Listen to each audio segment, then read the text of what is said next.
Kommuri gold buyers తాకట్లో ఉన్న బంగారం విడిపించి ఆ రోజు మార్కెట్ రేటు కట్టి మిగిలిన డబ్బు మీకే ఇస్తారు. Contact number 9247538993. ఇంతకు ముందు మీకు సెల్ ఫోన్ లేని రోజుల్లో చూడండి, చాలా మంది కొన్ని 400-500 నెంబర్లు చెప్పేవారు. అవును, బుర్రలో ఉండేవి. అవును. ఇలాంటి ఆర్టిఫిషియల్ ఇంటెలిజెన్స్ రోజుల్లో అవధానాన్ని కొంచెం సాహిత్య ప్రక్రియ దాటి ప్రపంచానికి జ్ఞాపక శక్తికి ఒక సూత్రంగా మలుచుకోవాలి అంటే ఏం చెయ్యాలి? ఇవాళ పరిస్థితుల్లో ఇది పెద్ద దౌర్భాగ్యంగా వచ్చి పడింది. ఏమిటి అంటే, మన మెదడును ఉపయోగించి మనం చేయగలిగిన చిన్న పనిని కూడా ఏదో 53-17 కలిపి ఎంతో అన్నారనుకోండి, దానికి కూడా ఫోను క్యాలిక్యులేటర్ తీసే పరిస్థితి వచ్చేసింది. అది ఎంతవరకు వచ్చేసింది అంటే, నాకు 70 అని సమాధానం తెలిసినా ఈ 70 సరైందో కదో దాన్ని అడగాల్సిన పరిస్థితి వచ్చింది. అంటే నీ మీద నీకు అంత నమ్మకం లేకపోవడం ఏంటి పరిస్థితి? ఇది చిత్రమైన విషయం.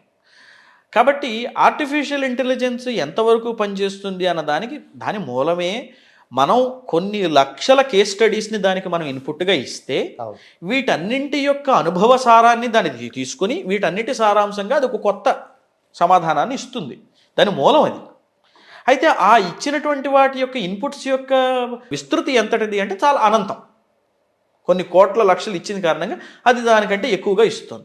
ఇప్పుడు ఆర్టిఫిషియల్ ఇంటెలిజెన్స్ ఉన్న సమయంలో మన మేధా సంపత్తికి ఈ అవధానం ఎలా ఉపయోగపడుతుంది ఏమిటంటే, మీరు చెప్పింది ఇప్పుడు వేదావధానం ఇవాళకి కూడా క్రమపాఠులు గణపాఠులు ఉన్నారు. ఒక పుస్తకం ఎదురకుండా పెట్టుకోకుండా స్వరాన్ని ఇలా వేలితో ఈ వేలు ఎలా కదుపుతారో స్వరం అలా రావాలి. మళ్ళీ ఈ స్వరానికి చేతికి తేడా వచ్చిందంటే వాడిని రానివ్వరు వేద పాఠశాలలోకి. ఆ గురువులు అంత గొప్పగా చెప్తారు. ఇవాళకి ఉంది అదే విధానం. మొన్న ఈ మధ్య కూడా మనం చూసాం కదా, దండక్రమ పాఠం ఎంత చక్కగా చేశారు వారు. కాబట్టి ఆ రేఖే పండితుడు. కాబట్టి వారు అలాంటి గొప్ప ధిషణ సంపత్తి ఈ భారతదేశం యొక్క సొత్తు. భారతీయ విజ్ఞానంలో మీరు వేదం అనండి, సంస్కృతం అనండి, ఏది చెప్పినా కూడా దీన్ని మెదడులో నిక్షిప్తం చేసుకొని ఉండడం అనేది మనకి కలిగినటువంటి ఒక వరం.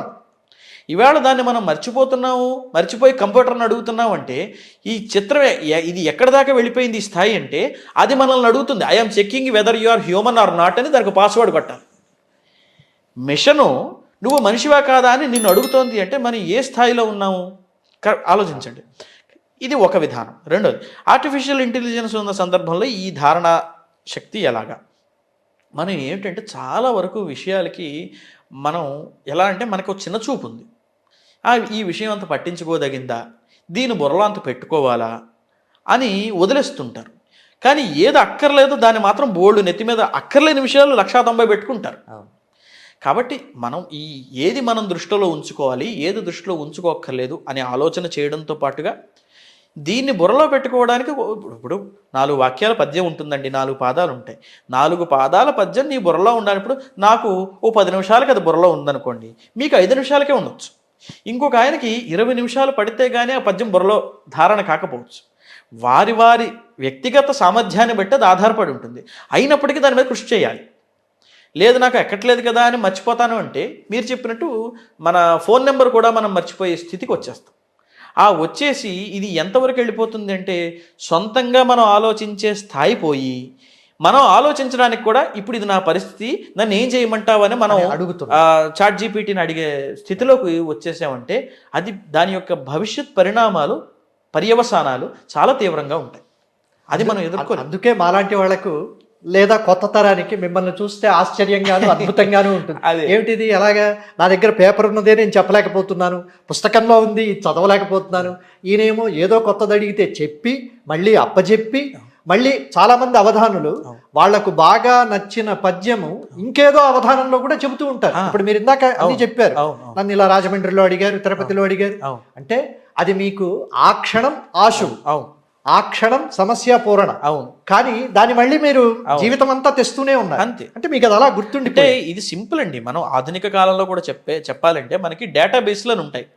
డేటాబేస్ నుంచి డేటా అనేది మనం రిట్రీవ్ చేసుకుంటాం. ఇప్పుడు ఉదాహరణకి నేను బయాలజీ వాడిని కాబట్టి పరిభాషలో చెప్తాను. ఇప్పుడు ఉదాహరణకి ఏదో నేను కొత్త బ్యాక్టీరియాని కనిపెట్టాను. లేకపోతే సరే అదృష్టం ఏంటంటే ఈ సందర్భంలో మాట చెప్తాను, నిన్న రాత్రే మా పేపర్ ఒకటి పబ్లిష్ అయింది. ఒక కొత్త ఐసోలేట్ ఒకటి మాకు వచ్చి 2 ఏళ్ల క్రితం చేసిన పరిశోధనలో భాగంగా అది మేము సబ్మిట్ చేసాం. దానికి NCBIలో అది సబ్మిట్ చేస్తే మాకు అది వచ్చింది.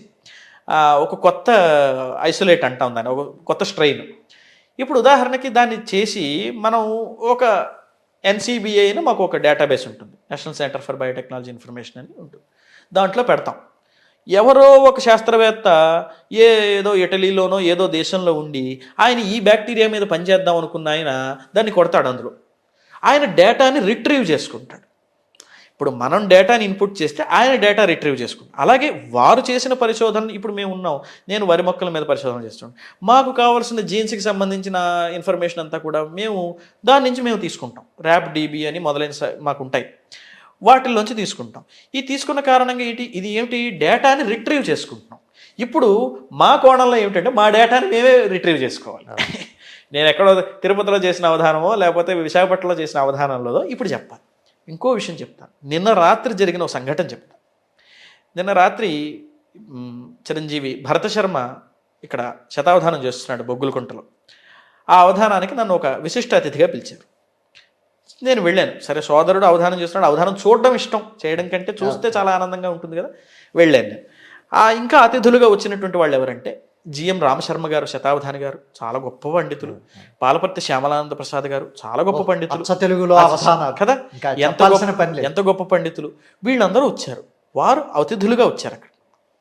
ఆ సందర్భంలో ఆశీస్సులు ఇవ్వమన్నారు. చివరిలో పాలపర్తి వారు పద్యం చెప్పారు, నేను పద్యం చెప్పి ఆశీస్సులు చెప్పాను. తర్వాత రామశర్మ గారిని అడిగాను. మేమందరం కూడా ఆశ్చర్యపోయిన విషయం ఏమిటంటే, నిన్న భరత శర్మకు సుమారు 19-20 ఏళ్ళు ఉంటాయి, రామశర్మ గారికి సుమారు ఒక 65 ఏళ్ళు పైన ఉండొచ్చు. చాలా గొప్ప పండితులు వారు. ఎంత గొప్ప పండితులు వారు! ఉదయం నుంచి ఆ అవధానంలో వేదిక మీద ఉన్నారు, కింద ఉన్నారు, ఆ అవధానం అంతా చూస్తూ ఉన్నారు, అంత బాగుంది. చివరిలో మేము పద్యాలు చెప్పేటప్పుడు నేను మామూలుగా ఏదో ఈ పద్యం బాగుందో ఆ పద్యం బాగుందో అని నేను చెప్పేసాను, అంత మామూలుగా ఉంది. కానీ రామశర్మ గారు చేసిన విధానం ఏంటో తెలుసా అండి, భరత శర్మ ఉదయం చెప్పిన మొదటి వరుసలో ఉన్న పద్యంలో ఒక పద్యాన్ని నిన్న రాత్రి 8 గంటలకి ఆయన వేదిక మీద చెప్పి ఆ పద్యంలో చేసిన ఈ ప్రయోగం చాలా బాగుందయ్యా అన్నారు. అంటే అవధాని ఆయన కాదు, ఎదురుకుండా చేస్తున్నవాడు వేరు అవధాని. ఈ ఎదురుకుండా చేస్తున్న అవధాని పద్యాన్ని ఆయన ఉదయం నుంచి సాయంత్రం వరకు ధారణలో పెట్టుకుని సాయంత్రం అభినందించాల్సిన సందర్భంలో ఆయన బయటికి వ్యక్తీకరించారంటే ఆయన మేధా సంపత్తి ఎంత గొప్పగా ఉంది చూడండి. ఆ ధారణ మనకు అవసరం. నేను ఇక్కడే అంటున్నా, మనిషి జన్యుపరంగా లేక ఇక్కడున్న శరీర అవయవాల సైజు పరంగా అందరి మెదడు ఒకటే, ఒక ఏజ్ గ్రూప్, అవి తీసుకుంటే ఏదో 5 ఏళ్ల వాళ్లకు 10 ఏళ్ళు 25 ఏళ్ళు అలా.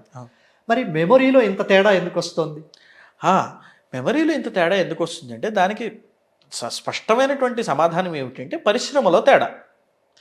ఎందుకని పరిశ్రమలో తేడా అని కూడా పెద్దగా చెప్పలేం, దాని మీద ఉండే ఆసక్తిలో కూడా తేడా ఉంటుంది. మీరు ఒకరిని ఎవరినైనా కూర్చోపెట్టి, ఇప్పుడు ఉదాహరణకి ఏదో ఒక సినీ నటుడు అంటే బాగా ఇష్టం అనుకోండి, ఒక కాలేజీ కుర్రాన్ని పిలిచి, ఒరే అబ్బాయి ఫలానా సినిమా హీరో 2010 నుంచి 2026 వరకు ఎన్ని సినిమాలు తీసాడురా అంటే వాడు తేదీలతో సహా, విడుదలైన తేదీలతో సహా చెప్పేస్తాడు. అయితే నీకు ఇది ఎలా గుర్తుంది అంటే ఆ విషయం మీద నీకు ఉన్నటువంటి ఇష్టం, ఆసక్తి లేదా అవగాహన. ఆసక్తి వల్ల అవగాహన వస్తుంది, ఆసక్తి లేకపోతే ఎందుకు తెలుసుకోం కదా. అలాగే ఏమిటంటే ఈ మనం చేసేటువంటి పరిశ్రమల్లో తేడా కారణంగా తెలుసో తెలియకో, కొన్నిసార్లు తెలియక పరిశ్రమ చేస్తాం. ఏవో బస్సు నెంబర్లు ఎవరినైనా ఇప్పుడు కాదు కానీ ఒక 20 ఏళ్ల క్రితం హైదరాబాద్లో ఉన్నవాళ్ళు ఏమన్నా 225 ఎక్కితే నువ్వు సైనిక్పూర్ వెళ్తావు, లేకపోతే 15 నెంబర్ బస్సు వెళ్తే మెహదీపట్నం వెళ్తావు అని మొత్తం ఈయన కూర్చొని చెప్పేవాడు చిట్ట. STD కోడ్లు అందరూ కొంతమంది గుర్తుంటాయి. ఇలాగా అంటే ఏమిటంటే మీరు మీ అవగాహన మేరకు, మీరు మీ ఆసక్తి మేరకు చేసినటువంటి పరిశ్రమలో ఉన్న తేడా తప్ప ఆ వస్తువులో తేడా లేదు.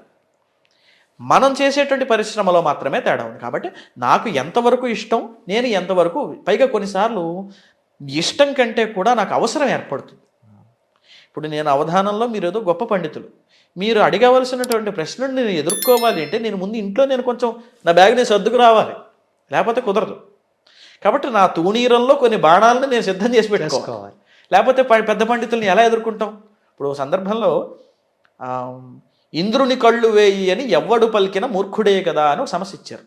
2016లో గుంటూరులో జరిగిన అవధానంలో నాకు ఇచ్చారు.